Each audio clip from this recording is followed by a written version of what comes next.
আশা করি ভালো আছো। আজকে আমি নবম দশম শ্রেণীর পরিসংখ্যানের মধ্যক নির্ণয় করে দেখাবো। আশা করি মনোযোগ সহকারে দেখবে। এটা একটা গণসংখ্যা সারণী।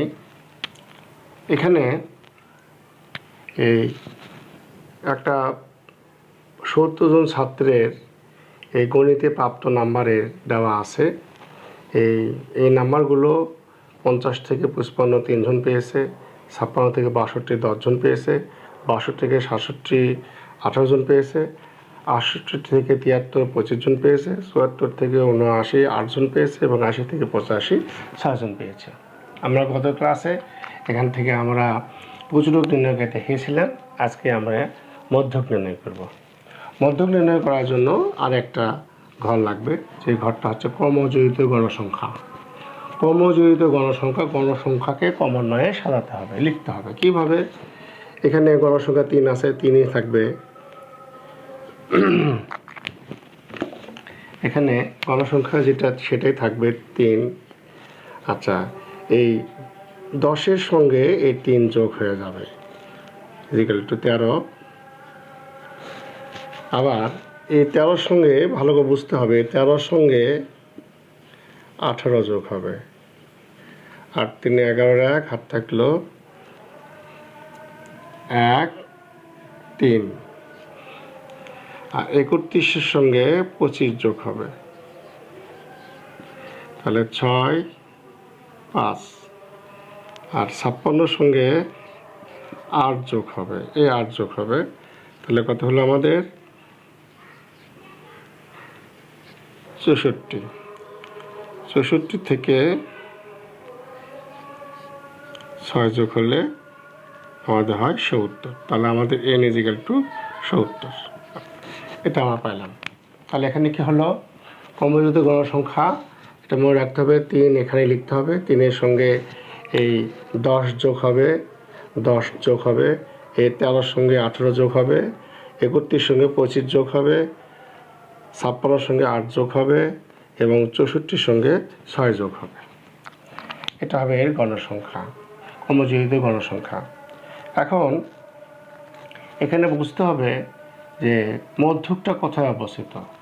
এই 3 এখানে ক্রমজড়িত গণসংখ্যা 3 হচ্ছে 0 থেকে 0 থেকে 3 পর্যন্ত, 4 থেকে 13 পর্যন্ত এটা, 12 থেকে 31 পর্যন্ত এটা,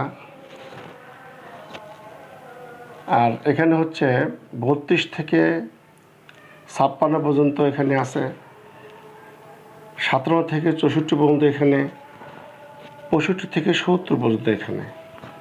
তাহলে আমাদের মধ্যকটা কোথায় কীভাবে হবে? আমাদের এখানে n দেওয়া আছে 70, n/2 = 70 নিচে 2 = 35।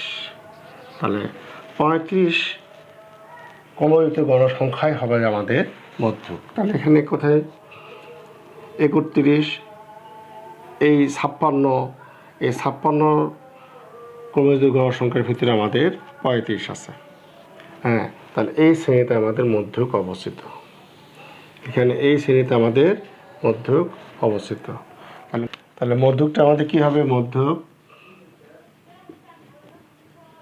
মধ্যক হবে আমাদের l + n/2 - f(c) গুণন h(f)m। এটা আমাদের হবে মধ্যকের সূত্র। তোমরা সবাই জানো এই সূত্রটা।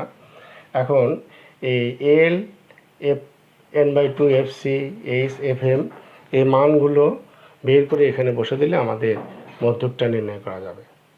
তাহলে এখানে কিভাবে হবে? এটা l যে শ্রেণীতে মধ্যক আছে সেই শ্রেণীর সর্বনিম্ন সীমা l, তাহলে 68 হচ্ছে l। আচ্ছা, n/2 আমরা পাইলাম 35, f(c) হচ্ছে যে ক্রমজড়িত শ্রেণীতে মধ্যক আছে, সেই শ্রেণী ক্রমজড়িত গণসংখ্যার পূর্বের ক্রমজড়িত গণসংখ্যা, তার মানে 31। আর এফ সাপেক্স এম অর্থাৎ যে শ্রেণীতে মধ্যক আছে তার গণসংখ্যা 25 এবং এইচ ইজিক্যাল টু শ্রেণীব্যাপ্তি 6। তাহলে কি হলো, এখানে আমাদের এল হলো 68 প্লাস n/2 35 বিয়োগ এফ সাপেক্স সি হচ্ছে 31 গুণন এইচ 6 এফ সাপেক্স এম 25 আমরা লিখতে পারি 68 প্লাস এটা 35 থেকে 31 বাদ দিলে 4 গুণন 25।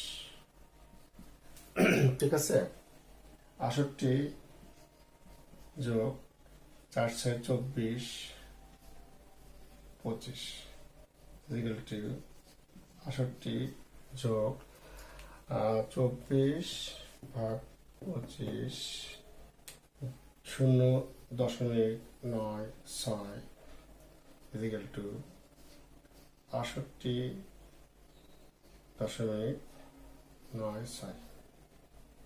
এটা আমাদের মধ্য। আশা করি আমার এই গাণিতিক সমস্যার তোমরা বুঝতে পেরেছ এবং তোমাদের বইয়ে এই ধরনের যত গাণিতিক সমস্যা আছে আশা করি এই নিয়মে তোমরা করতে পারবা। সুস্থ থাকো, ভালো থাকো, ধন্যবাদ।